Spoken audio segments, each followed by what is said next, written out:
Pinakamainit na tapatan, jaw-dropping plays, umaatikabong bakbakan at mga latest updates sa mundo ng sports.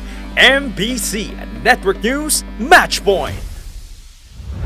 Sa mundo ng basketball, isang perfect game ang kinakailangang ma-execute ng Gilas Pilipinas para matalo ang Italy at magkaroon ng tsansang makasecure ng spot sa second round ng 2023 FIBA World Cup.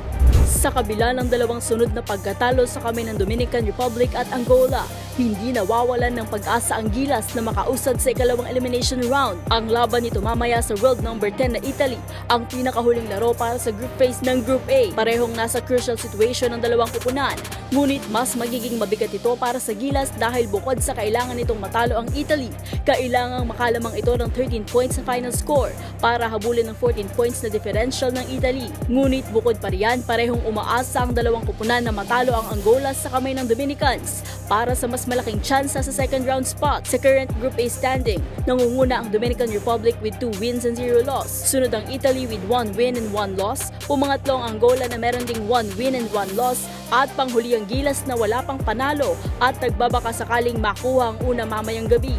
Samantala sa mundo naman ng pole vault, nasungkit ng Filipino pole vaulter at Olympian na si EJ Obiena ang kauna-unahang silver medal ng bansa sa World Athletics Championships. Matapos ang panibagong 6-meter clearance, nakamit ni Obiena ang panalo sa pamamagitan ng dalawang attempts. Natabla nito ang kanyang personal best at Asian record na 6 meters na naitala niya nito lamang Hunyo sa Bergen Jump Challenge sa Norway. Sinubukan ng world's number 3 na malampasan pa ang kanyang record, ngunit nabigo itong makuha ang 6.05 meters. Sa panalong ito, nalampasan din ni Obiena ang kanyang bronze medal finish noong nakaraang World Championships. Ito na ang ikalabing isang sunod-sunod na podium finish ni Obiena sa season na ito. Samantala, nakuha naman ng reigning Olympic at World Champion na si Armand Duplantis ng Sweden ang gintong medalya matapos makapagdala ng 6.10 meter finish. Tied naman sa bronze ang Australian at number 5 na si Curtis Marshall at American at world number 2 na si Christopher Nielsen. At yan ang match point mula sa kauna-unahan sa Pilipinas, DZRH. Ito si Mili Borja, tuloy-tuloy sa pagbabalita, tuloy-tuloy sa serbisyo.